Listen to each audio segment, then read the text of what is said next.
Рубио в Венгрии. Так откровенно от имени Трампа за Орбана не агитировал еще никто. Президент США велел передать обещание полной поддержки. И денег, если понадобится. Выборы в Венгрии. Начинается решающая схватка. Оппозиция обещает борьбу с коррупцией Орбана и тоже не пускать Украину в Евросоюз. Завтра в Женеве переговоры века.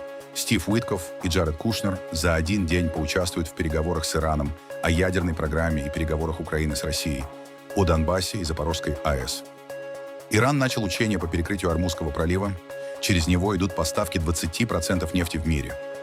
Северная Корея празднует день рождения Ким Чен Ира. В честь отца диктатора выставки еды, концерты, открытие домов для солдатских семей и презентация миру красной принцессы-наследницы. А теперь об этом подробно и по делу. Это один день. Подпишитесь, поставьте лайк этому видео и оставьте свой комментарий. Заранее спасибо и начинаем.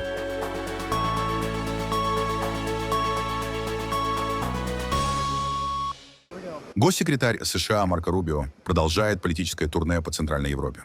Точнее, по Словакии и Венгрии. Правительства этих стран, скептически настроенные по отношению к Евросоюзу, членами которого они являются, считаются самыми большими симпатиками президента США Дональда Трампа и одновременно Владимира Путина. В Будапеште Рубио встретился с премьер-министром Венгрии Виктором Орбаном и министром иностранных дел Питером Сияртом. Центральная Европа для Вашингтона сейчас это попытка Дональда Трампа заручиться безусловной поддержкой хотя бы нескольких стран Евросоюза, которые относятся все более осторожно и скептически к политике американского президента. Венгрия в этом вопросе ключевая точка. В апреле в Венгрии пройдут выборы, а по опросам Орбан уже не выглядит безусловным фаворитом. Хотя в американском правом лагере его давно считают примером для подражания. Жесткая линия по миграции, ставка на христианские ценности, курс на национальный суверенитет и практически всеядность при заключении политических и экономических соглашений. Президент Трамп глубоко заинтересован в вашем успехе, потому что ваш успех — это наш успех. Поскольку эти отношения, которые у нас есть здесь, в Центральной Европе, через вас, настолько важны для наших национальных интересов в ближайшие годы, если вы столкнетесь с финансовыми трудностями, препятствиями для роста или угрозами стабильности вашей страны, я знаю, что президент Трамп будет очень заинтересован, учитывая ваши отношения с ним и важность этой страны для нас, и будет искать способы оказать помощь, если такая необходимость возникнет. И, конечно, это касается финансовых вопросов и подобных вещей. Президент имеет исключительно близкие отношения с премьер-министром. Действительно. И это принесло ощутимые преимущества нашим двусторонним отношениям. Я не буду спекулировать о будущем. То, что произойдет в этой стране, решают ее избиратели. Мы любим народ Венгрии, но нет смысла приукрашивать. Я буду предельно откровенен. Премьер-министр и президент имеют очень близкие личные и рабочие отношения. И я считаю, что это было невероятно полезно для отношений между нашими странами. Эти отказы от санкций произошли в значительной степени из-за отношений между премьер-министром и президентом. И все, что я могу сказать, это то, что эти отношения и их значение для наших двусторонних отношений лежат в основе решения, которое принял президент. И я думаю, что они будут продолжать служить опорой, пока эти отношения остаются фактором в наших двусторонних отношениях. Иногда я проигрываю, иногда выигрываю. Так что не бойтесь того, что будет, если мы не побеждаем. Потому что это уже случалось, по крайней мере, 4 раза. Нет причин бояться того, что произойдет в Венгрии. Венгерская демократия очень сильна. Правительство этой страны твердо верит в демократию, конкурентоспособность и политическую конкуренцию, как это было последние 35 лет. Наши результаты сильны как со стороны правительства, так и со стороны оппозиции. После выборов правительство будет сформировано на основе воли венгерского народа, и Венгрия останется сильной в любом случае. Мы — единственная страна на Земле, которая, по-видимому, может посадить обе стороны за стол переговоров. Я не собираюсь никого оскорблять, но ООН этого сделать не смогла. Нет другой страны в Европе, которая смогла бы этого добиться. США успешно обеспечивают возможность переговоров для обеих сторон. Впервые за несколько лет на техническом уровне военные представители обеих сторон встретились на прошлой неделе на Ближнем Востоке. И мы продолжим эти переговоры в Женеве позже на этой неделе. Я считаю, это очень положительным. При этом мы просто пытаемся играть роль, если это возможно, в достижении соглашения. Мы не стремимся навязать сделку кому-либо и не пытаемся заставить кого-либо принимать нежелательное решение. Мы просто хотим помочь. У нас есть торговые и иные отношения с Китаем. Президент США поедет в Китай в апреле. Почему? Потому что Китай — большая страна, с населением более миллиарда, вторая по величине экономика в мире. У них есть ядерное оружие. Было бы безумно, если бы США и Китай не имели отношений и не взаимодействовали. Теперь две такие крупные страны. Есть ли у нас разногласия? Конечно, есть. И нам придется их регулировать. Некоторые из этих разногласий мы обсуждали очень откровенно и многократно. И ясно, что нехорошо для мира, если полагаться на одну страну или одну экономику на 90% в чем-либо. Особенно в критически важных цепочках поставок. Я заверил госсекретаря Рубио, что Венгрия продолжит его поддерживать, независимо от конфликтов в Европе, которые это повлечет. Венгрия продолжит поддерживать миротворческие усилия США в Украине.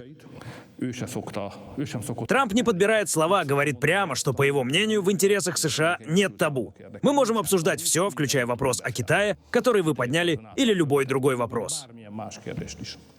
Тем временем лидер венгерской оппозиции Петр Мадьяр за выходные сделал несколько важных заявлений и фактически дал старт решающей схватке перед апрельскими выборами. Мы стоим на пороге перемен в своей судьбе. Именно сейчас решается, останемся ли мы в режиме, построенном на страхе, ненависти и воровстве, или, наконец, вернем себе наше будущее. Через 56 дней станет ясно, сможем ли мы направить нашу страну в новое русло. Мы считаем, что Европе следует сосредоточиться и на себе, и для Европы нехорошо влезать во все новые и новые долги. Такова наша позиция. Для нас приоритет — вернуть домой средства ЕС. И очень важно, чтобы мы смогли внести поправки в финансовый план на следующие 7 лет, опубликованный Европейским комитетом и вскоре обсуждаемый Европейским советом. Я обсуждал это вчера с руководителями различных институтов. В нынешнем виде он неприемлем для Венгрии, отчасти из-за изменения структуры сельскохозяйственных фондов, перегруппировки фондов развития сельского хозяйства. Для нас это важно. Вот данные социологических опросов. По данным Венгерского института ИДЕА, среди определившихся избирателей 48% готовы голосовать за Тиссу Мадьяра и 38% за Фидес. Разрыв держится уже месяц. При этом число неопределившихся сократилось до 24%. А это значит, пространство для маневра сужается. Для Орбана это, пожалуй, самый серьезный вызов с 2010 года, когда Фидес пришел к власти. Но исход 12 апреля по-прежнему открыт. Венгрия подходит к выборам в состоянии политической турбулентности. И ставки там сейчас максимально высоки. Тем временем пресс-секретарь Путина Дмитрий Песков поддержал заявление словацкого премьера Роберта Фицо о ситуации вокруг нефтепровода «Дружба». Фицо утверждает, что поставки нефти из России стали предметом шантажа, потому что Братислава и Будапешт не готовы поддержать будущее вступление Украины в Евросоюз. Премьер Словакии Фицо заявил на фоне остановки поставок по нефтепроводу «Дружба», что нефть стала предметом шантажа из-за того, что Венгрия не согласилась с членством Украины в Евросоюзе. Вот. В Кремле согласны с такой оценкой? Да, абсолютно, мы полностью с этим согласны. Оно, собственно, де-факто оно так и есть. По-другому это расценивать невозможно. Напомним, 27 января россияне нанесли ракетный удар по одному из энергообъектов во Львовской области, обеспечивающих транзит нефти в Словакию и Венгрию по нефтепроводу «Дружба». С тех пор он находится в непригодном для эксплуатации состоянии. Остается меньше суток до нового раунда переговоров Украины, России и США по мирному урегулированию. Но их эффективность опять под вопросом. Сомнения никуда не делись. Владимир Зеленский заявил, Москва колеблется с новым раундом переговоров при посредничестве США. Позже Кремль все же подтвердил, встреча в Женеве состоится. По словам Зеленского, Вашингтон установил дедлайн – июнь. До этого срока Киев и Москва должны выйти на договоренности. Эксперты смотрят на заявления из Москвы и на продолжающиеся удары по Украине. И делают вывод – Владимир Путин от своих максималистских целей не отказался. Главный вопрос – территории. Кто контролирует захваченные районы, прежде всего промышленный Донбасс, и сколько еще Москва требует сверх уже оккупированного? Позволить агрессору что-то забрать – это большая ошибка. Это была большая ошибка с самого начала, еще с 2014 года.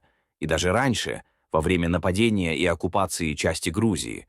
И еще раньше, во время оккупации Чечни, когда все было разрушено, и был миллион жертв, убитых и раненых. Было допущено много ошибок. Именно поэтому сейчас я не хочу быть президентом, который повторит ошибки своих предшественников или других людей. И речь идет не только об Украине. Я говорю о лидерах разных стран, которые позволили такой агрессивной стране, как Россия, зайти на их территорию. Потому что Путина нельзя остановить поцелуями или цветами. Я этого никогда не делал, и поэтому не считаю, что это правильно. Мой совет всем – не делайте этого с Путиным. Иначе будет первый шаг, а затем через 5 лет он восстановит свою армию, увеличит количество солдат, и его армия будет хорошо обучена, потому что он потерял много обученных людей. Сейчас он теряет от 30 до 35 тысяч человек в месяц. Можете себе это представить в 21 веке? Можете представить, он теряет 35 тысяч ежемесячно. Я не уверен, что он об этом знает. Теперь Кремль заявил, что на переговорах в Швейцарии будут обсуждаться главные вопросы – территории.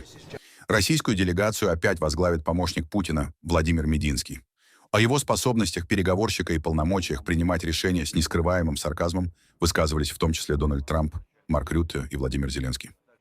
Разумеется, президент в постоянном контакте с нашими переговорщиками. И, конечно же, они получают детальные инструкции от президента накануне вылета. Смотрите, первое. Давайте вспомним заявление Путина, которое он неоднократно делал, о том, что главой делегации российских переговорщиков является Мединский. Это заявление Путин делал до первого раунда в Абу-Даби, во время и так далее. Поэтому Мединский оставался главой делегации наших переговорщиков. Почему он не участвовал в предыдущих 2 раундах? Потому что там шла речь по вопросам безопасности, вопросам, которые касались непосредственно военных. Поэтому там нашу группу возглавлял Костюков. И группа состояла из военных. На этот раз имеется в виду обсуждать более широкий спектр вопросов, включая, собственно, главные вопросы. Главные вопросы, которые касаются и территорий, и всего остального, которые, собственно, связаны с теми требованиями, которые мы имеем. Здесь уже необходимо присутствие главного переговорщика, то есть Мединского. Действительно, делегация будет расширена в этот раз. Помимо Мединского там будет замминистра Галузин и другие официальные. Дмитриев, да, он работает по отдельному треку. Это рабочая группа по вопросам экономического взаимодействия.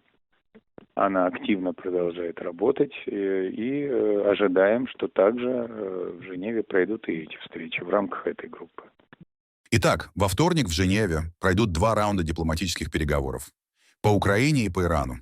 Соединенные Штаты отправляют делегацию, в составе которой спецпосланники Стив Витков и Джаред Кушнер.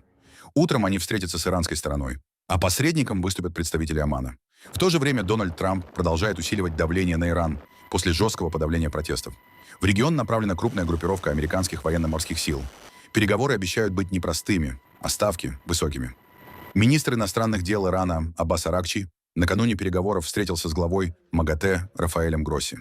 Международное агентство по атомной энергии давно требует пояснений относительно 440 килограммов высокообогащенного урана после ударов Израиля и США и полного доступа инспекторов к объектам в Натанзе, Фордо и Исфахане. Вашингтон хочет расширить повестку переговоров, включая сворачивание иранской ракетной программы. Но Тегеран настаивает, обсуждать будут только ядерную программу в обмен на полное снятие санкций. На полное прекращение обогащения урана режим исламистов отвечает категорически нет. Премьер Израиля Биньямин Нетаньяху на минувшей неделе предупредил Дональда Трампа.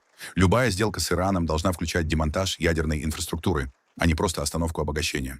Я не буду скрывать от вас, что выражал свой скептицизм по поводу любой сделки с Ираном, потому что, откровенно говоря, Иран надежен только в одном. Они лгут и обманывают. Но я сказал, что если сделка и будет заключена, она должна включать в себя несколько компонентов. Несколько компонентов, которые, по нашему мнению, важны не только для безопасности Израиля, но и для безопасности всего мира. Не должно быть никаких возможностей для обогащения. Не нужно останавливать сам процесс обогащения, а нужно демонтировать оборудование и инфраструктуру, которые позволяют его осуществлять. Мы уничтожили около 150 километров из 500 километров туннелей. Мы должны завершить работу. Это также означает, что нельзя прятать лаборатории по разработке оружия или другие объекты, которые они используют для перевооружения, перегруппировки и совершенствования, что они и пытаются сделать. Мы даем плану президента шанс.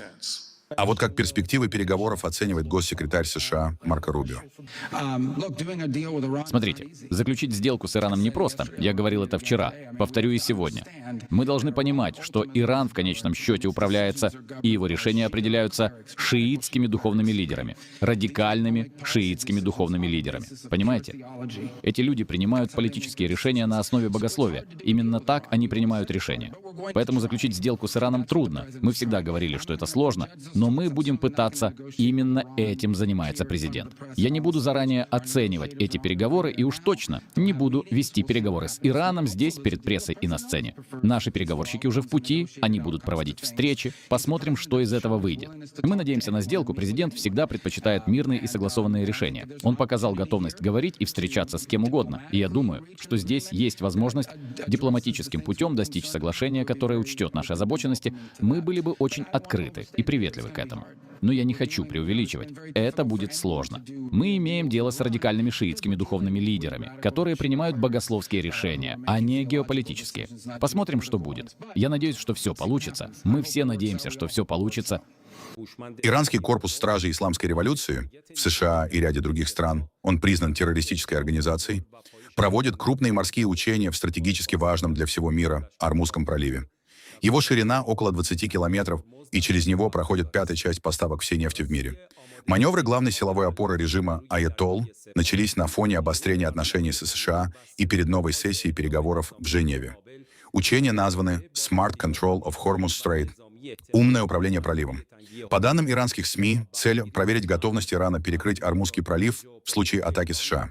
В ходе учений корпус отрабатывает операции боевой готовности, мониторинг обстановки и сценарии взаимного реагирования на угрозы, а также тактические действия в условиях возможного конфликта. На кадрах, показанных иранским государственным телевидением, видно, как вертолет ВМС «Ксир» поднимается в воздух. Это часть тренировки по повышению мобильности и взаимодействию подразделений. В Корее пятые сутки продолжают отмечать день рождения Ким Чен Ира, отца нынешнего диктатора Ким Чен Ына. Ким Чен Ир, он родился в Хабаровском крае, и его в детстве звали Юрий Ирсенович Ким. Правил Северной Кореей в 90-х и 2000-х. Именно при нем страна пережила несколько волн голода, когда погибли, по разным оценкам, до 3 миллионов человек. Это 15% населения. В официальной северокорейской историографии это называют Великим трудовым походом. В пхеньянском ресторане «Квасонг» в честь праздника прошла выставка еды и конкурс поваров столичных ресторанов. Среди экспонатов – вареные грибы, паровые рисовые пирожки, куриный суп и напитки. Мы придаем большое значение развитию народных блюд, включая вареные грибы, паровые рисовые пирожки и вареные бобовые. Мы будем прилагать усилия для дальнейшего развития народных блюд, таких как вареные грибы, которые очень популярны. День рождения среднего Кима отмечают с чуть меньшим размахом, чем прежде. Теперь праздник не называют Днем Сияющей Звезды. Привычное обозначение, используемое для культа покойного лидера. Корееведы считают, что отказ от традиционных формулировок может свидетельствовать о намерении Ким Чен Ына уменьшить влияние образа предшественников и усилить собственный авторитет в стране. Тем не менее, размах мероприятий внушительный. В Большом театре Восточного Пхеньяна прошел официальный концерт ко дню рождения Ким Чен Ира. На сцене, кроме звезд местной эстрады, дети и таланты из трудовых коллективов страны. Мы участвуем в этом мероприятии с песнями, выражающими стремление к великому лидеру Ким Чен Иру, и с песнями нашей страны, которая меняется день ото дня под мудрым руководством уважаемого генерального секретаря Ким Чен Ына.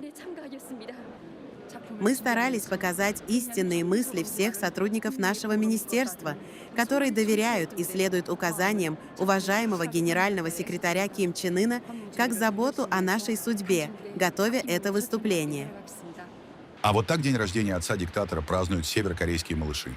Члены Корейского союза детей — это местный аналог советских пионеров.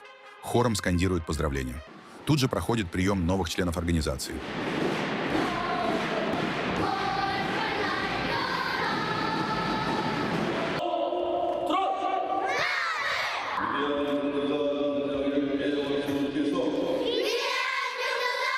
Северокорейская пропаганда комментирует это так. Юные члены Союза должны помнить, для нового поколения есть надежда и светлое будущее под руководством Ким Чен Ына. и что они должны готовиться стать истинными сыновьями и дочерьми, доверяющими и следующими только за Ким Чен Ыном. Что значит следовать за Ким Чен Ыном, можно понять из других торжественных мероприятий. Вот Ким вместе с дочерью, которую уже считают его наследницей, участвует в церемонии выдачи квартир семьям наемников, воевавших в Курской области с вооруженными силами Украины. Северокорейских солдат отправили туда по соглашению Пхеньяна с Кремлем в рамках договора о взаимной обороне. Северная Корея направила на войну против Украины около 14 тысяч военнослужащих, из которых более 6 тысяч могли погибнуть. Официальная статистика Пхеньяном не публикуется. В речи по случаю открытия улицы Ким Чен Ын дважды назвал место, где воевали северокорейцы, далекой чужбиной. Глава государства сказал, что бойцы ценой своих жизней совершили неоценимые подвиги на поле боя, но при этом скучали по своим близким. Он также отметил, что теперь на улице, построенной в честь погибших, они находятся рядом с теплом родного дома, вблизи домов их семей, очевидно намекая на мемориалы и музеи в честь северокорейских наемников, построенные в соседнем квартале. Поддерживая Путина и Си Цзиньпина, Северная Корея повысила свой международный авторитет. Соединенные Штаты по-своему продолжают демонстрировать открытость к диалогу. Северная Корея также начинает формировать нарратив о том, что она одержала своего рода победу благодаря участию в войне с Украиной. Взятые вместе, эти события представляют собой, пожалуй, величайшую дипломатическую возможность со времен установления северокорейского режима. В этой обстановке Северная Корея, скорее всего, продолжит усиливать усилия по обожествлению и представит свою собственную теорию революционных этапов развития в рамках более широкой кампании. Они сосредоточились на том, чтобы хвастаться своей способностью вести реальную войну, интегрируя ядерные и обычные вооруженные силы. Это то, на чем Северная Корея постоянно акцентировала внимание в прошлом году, и в этом году они, вероятно, объявят об этом в форме более систематического плана или проекта. На данном этапе они хотят показать, что ситуация необратима. Они хотят дать понять, что развитие их ядерной программы больше не может быть обратимым. В Пхеньяне в конце февраля пройдет 9-й партийный съезд. Это главное политическое событие страны, на котором Ким Чен Ын продемонстрирует полный контроль над властью и образ заботливого лидера для народа, а также главы мощной армии. Съезд подведет итоги 5-летнего экономического плана и наметит приоритеты на ближайшее будущее. На предыдущем съезде в 2021 году Ким отметил, что экономическая программа провалилась почти во всех секторах. Теперь южнокорейская разведка утверждает, что Ким представит свою собственную политическую линию. Сочетание усиления ядерного потенциала с внутренней пропагандой, укрепляющей контроль над страной и создающей ощущение национального прогресса. При этом 13-летняя дочь Кима, Джу Аэ, все чаще появляется на публичных мероприятиях и уже начинает высказывать мнение по некоторым вопросам политики. Специалисты считают, что процесс выдвижения ее в качестве наследника вошел в активную фазу. Однако эксперты предупреждают, формализовать власть вокруг несовершеннолетнего будет беспрецедентно даже для Северной Кореи. Ким Джу Э сейчас 14 лет по корейскому календарю. По обычным меркам она даже не имела бы права вступать в рабочую партию. Независимо от того, насколько она дочь верховного лидера и какой внеправовой статус она может иметь, обход партийного образования и предоставление партийной власти юному ребенку — это беспрецедентный случай. Это был бы крайне пагубный шаг, подрывающий авторитет верховного лидера.